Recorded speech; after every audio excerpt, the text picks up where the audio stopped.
literature and art,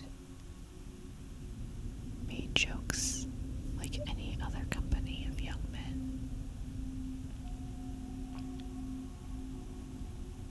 Suddenly, the door flew open, and one who had been my friend since boyhood burst in like a hurricane. "Guess where I come from," he cried. "I bet on the Mabel," responded one. "No," said another, "you are too gay. You come from borrowing money, from burying a rich uncle, or from pawning your watch." "You are getting sober," cried a third. "And as you scented the punch in Lewis's room, you came up here to get drunk again." "You are all wrong," he replied. "I came from P in Normandy, where I have spent 8 days, and whence I have brought one of my friends, a great criminal, whom I ask permission to present to you."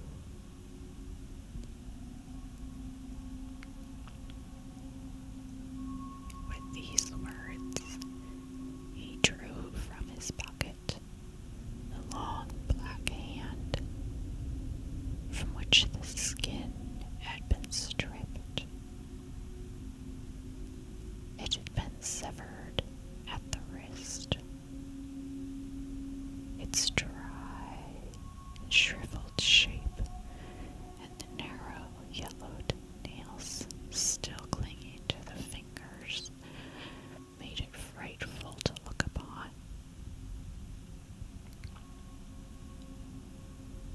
The muscles, which showed that its first owner had been possessed of great strength, were bound in place by a strip of parchment-like skin.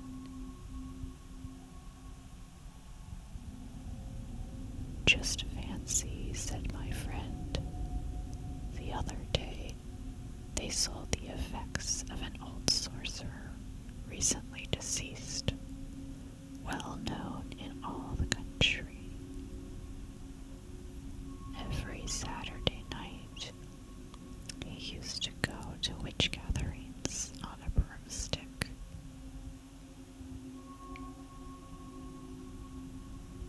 He practiced the white magic and the black, gave blue milk to the cows, and made them wear tails like that of the companion of St. Anthony. The old scoundrel always had a deep affection for this hand, which, he said, was that of a celebrated criminal, executed in 1736 for having thrown his lawful wife head first into a well, for which I do not blame him. And then, hanging in the belfry, the priest who had married him. After this double exploit, he went away, and during his subsequent career, which was brief but exciting, he robbed 12 travelers, smoked a score of monks in their monastery, and made a seraglio of a convent.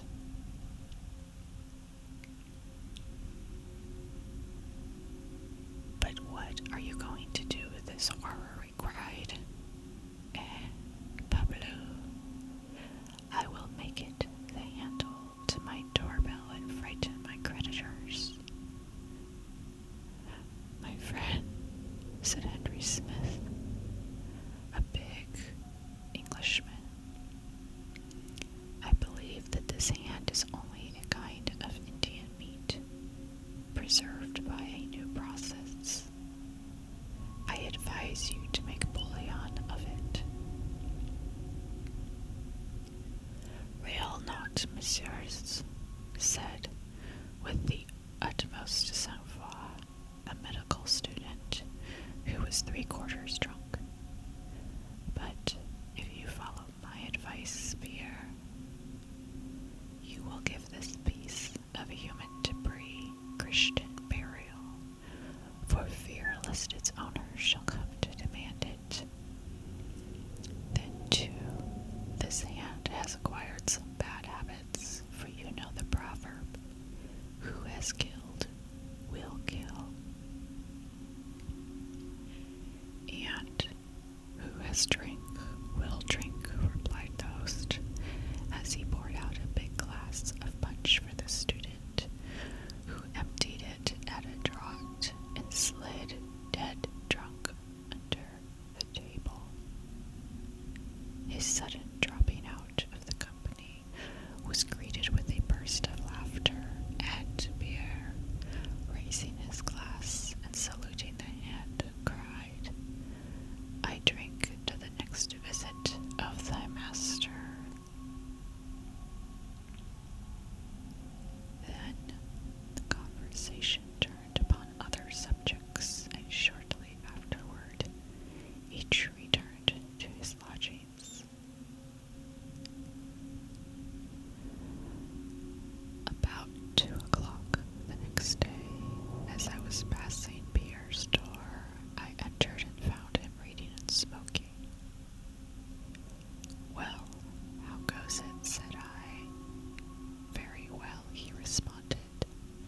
"And your hand?" "My hand? Did you not see it on the bell pull? I put it there when I returned home last night."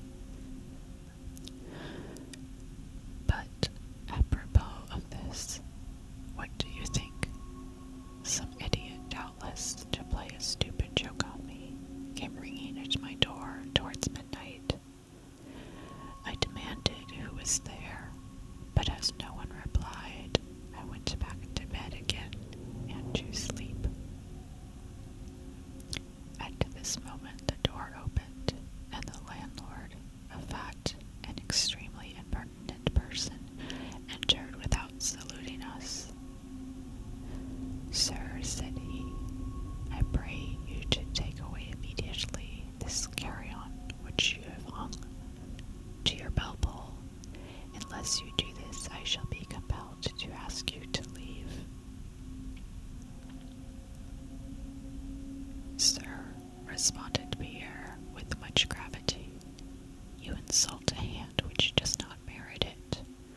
Know you that it belonged to a man of high breeding?" The landlord turned on his heel and made an exit without speaking. Pierre followed him, detached the hand, and affixed it to the bell cord hanging in his alcove. "This is better," he said. "This hand, like the brother all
voices and writing from time to time in their notebooks.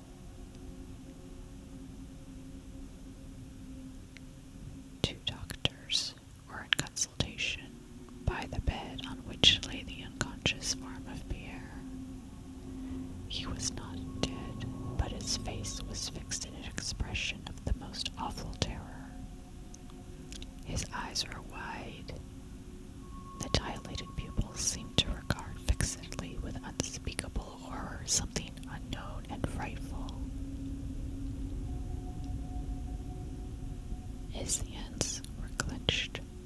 I raised the quilt which covered his body from the chin downward, and saw on his neck, deeply sunk in the flesh, the marks of fingers. Some drops of blood spotted his shirt, and at that moment one thing struck me.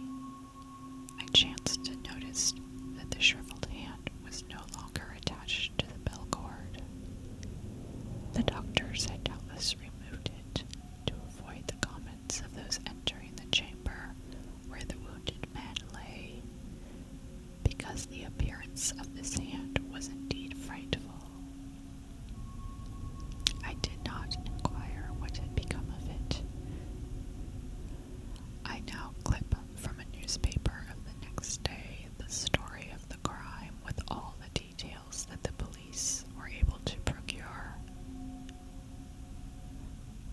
A frightful attempt was made yesterday on the life of young Pierre B., student, who belongs to one of the best families in Normandy. He returned home about 10 o'clock in the evening and excused his valet, Bovine, from further attendance upon him, saying that he felt fatigued and was going to bed.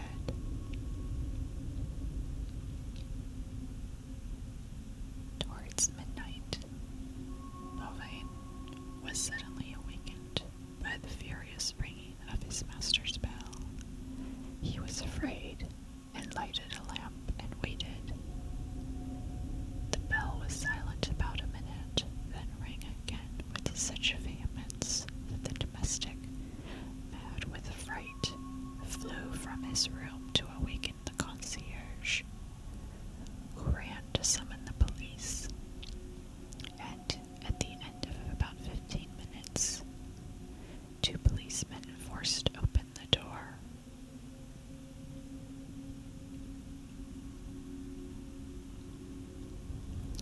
A horrible sight met their eyes. The furniture was overturned, giving evidence of a fearful struggle between the victim and his assailant. In the middle of the room, upon his back, his body rigid with livid fear and frightfully dilated eyes, lay motionless young Pierre B., bearing upon his neck the deep imprints of 5 fingers.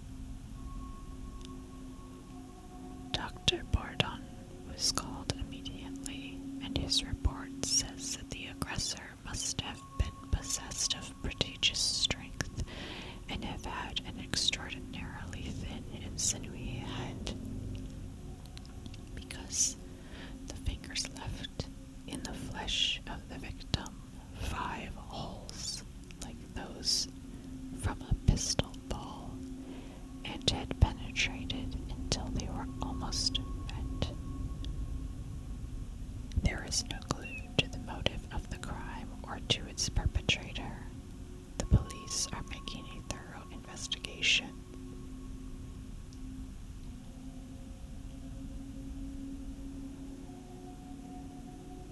The following appeared in the same newspaper next day. M. Pierre B., the victim of the frightful assault of which we published an account yesterday, has regained consciousness after 2 hours of the most assiduous care by Dr. Bourdon. His life is not in danger, but it is strongly feared that he has lost his reason. No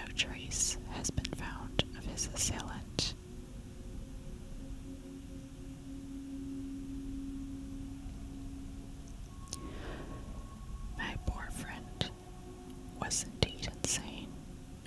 For 7 months, I visited him daily at the hospital where we had placed him, but he did not recover the light of reason. In his delirium, strange words escaped him, and like all madmen, he had one fixed idea. He believed himself continually pursued by a specter. One day they came for me in haste, saying he was worse, and when I arrived, I found him dying.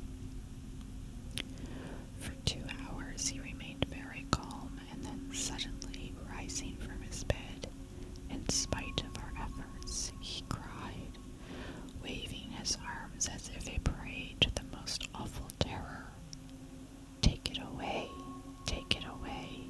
It strangles me! Help! Help!" Twice he made the circuit of the room, uttering horrible screams, then fell, face downward, dead.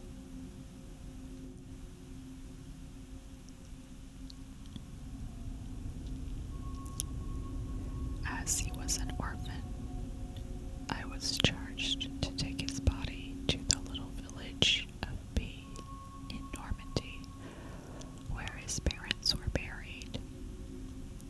It was the place from which he had arrived the evening he found us drinking punch in Louis R's room, when he had presented to us the Flayed Hand.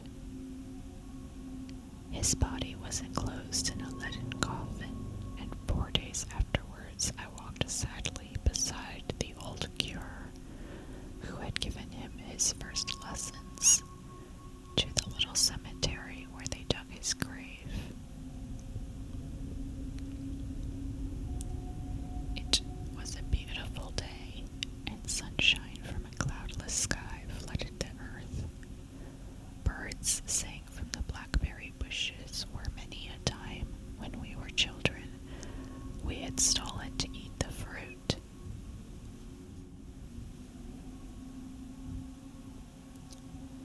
Again, I saw Pierre and myself creeping along behind the hedge and slipping through the gap that we knew so well, down at the end of the little plot where they bury the poor. And again we would return to the house with cheeks and lips black with the juice of the berries we had eaten.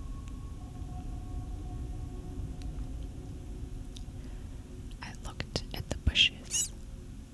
They were covered with fruit. Mechanically, I picked some and bore it to my mouth. The cure had opened his breviary and was muttering his prayers in a low voice. I heard at the end of the walk the spades of the grave diggers who were opening the tomb.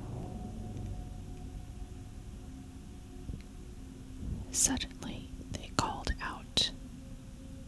The curé closed his book, and we went to see what they wished of us. They had found a coffin. In digging, a stroke of the picksack had started the cover, and we perceived within a skeleton of unusual stature, lying on its back, its hollow eyes seeming yet to menace and defy us. I was troubled, I know not why, and almost afraid. "Hold," cried one of the men. "Look here." One of the rascal's hands had been severed at the wrist. "Ah, here it is." And he picked up from beside the body a huge withered hand and held it out to us. "See," cried the other, laughing. "See how he glares at you, as if he would spring at your throat to make you give him back his hand." "Go," said the curate. "Leave the dead in peace and close the coffin. We will make poor Pierre's grave elsewhere."